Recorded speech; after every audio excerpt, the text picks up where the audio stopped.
Browns are off to Philly on Saturday. They will play the Eagles at Lincoln Financial Field on Sunday. And Mary Kay, it will be the debut of Mike Hall Jr. The Browns plan to activate him, and he will very most likely make his debut, the second-round pick. Of course, after he faced domestic violence charges, he ended up pleading no contest to disorderly conduct. So Mike Hall is back. The 5-game suspension is over, and we'll finally get a chance to see the Browns rookie defensive tackle. Yes, let's see what Mike Hall Jr. can do. We know that they drafted him because of his explosive first step. I think he will be worked into the rotation at defensive tackle.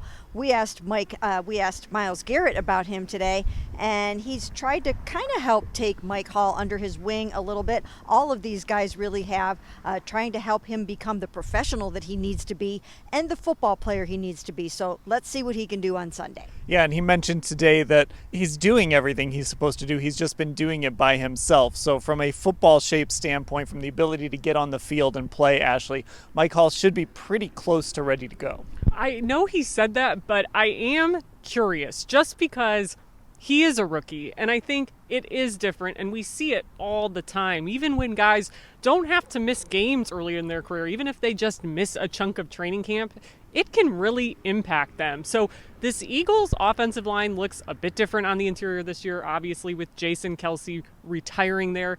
But it's still a pretty strong offensive line. That's been Philly's reputation for years now. So it's going to be a tough assignment for him in his first game back. And even though he thinks he's ready to go, I'm curious if it's going to be a rude awakening on Sunday. And I will mention that since we did talk to him today, he was given an opportunity to push back against the allegations and deny any of them. He just declined to do that today. So we did ask him about that, but he declined really to discuss what happened really that night. So now let's move on to some guys who are going to be out this week. Ehtan Pocic will miss this game, Grant Delpit will miss this game, and Ronnie Hickman will miss this game. And Mary Kay, those are all very important pieces on each side of the football.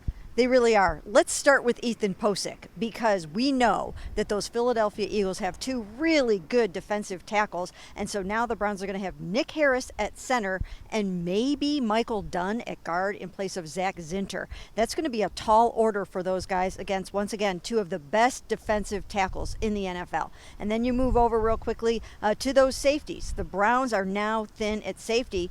Grant Delpit not playing, Ronnie Hickman not playing because of injuries, and Juan Thornhill is already out. So it's going to be a very, very young safety group against Saquon Barkley, A.J. Brown, Devonta Smith. This is going to be a long afternoon, possibly. Yeah, Ashley, this is one of those games where the Browns' depth is going to be challenged up front offensively, and then, of course, in that back end on defense. Yeah, I mean, they just don't really have any other bodies besides Ronnie McLeod and DeAnthony Bell right now.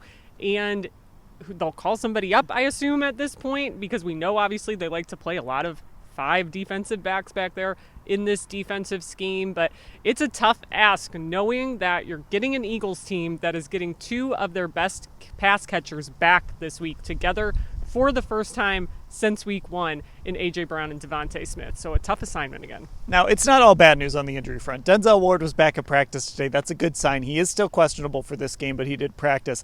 And the really big step forward is Jack Conklin. He was not given a designation for this game at all. So Jack Conklin is ready to go. If the Browns have a need for him, if they already have a role carved out for him, Mary Kay, he's going to be able to do it on Sunday. Yeah, that's big, huge news. Once again, he doesn't get the same love that Nick Chubb does in terms of what he had to go through to come back from his very devastating knee injury. But I think he will be in there at right tackle some in this game, maybe platooning with Dwan Jones, maybe even starting the game. We'll have to see how that goes. But certainly big and good news that Jack Conklin is back. Yeah, we've been waiting for Conklin. You know, he was so close, Ashley, a few weeks ago, and then he suffered the hamstring injury. So it's just good that for once the Browns get to go into a game knowing that a former Pro Bowl tackle, a guy who's really good at football, is going to be available for them on that line if they need him. Yeah, and you don't want to push Jack Conklin if he's not ready or push him into too many snaps too early. But I think obviously the fact that he doesn't even have a designation shows how confident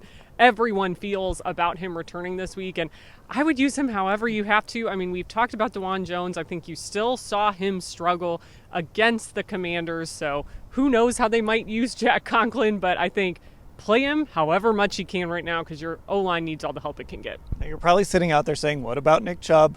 Not yet. He's not. He's out this week. He won't be back. We'll sort of see how next week goes for Nick to see if maybe he can make his debut at home against the Bengals. We'll have full coverage of everything that happens in Philadelphia at cleveland.com/Browns.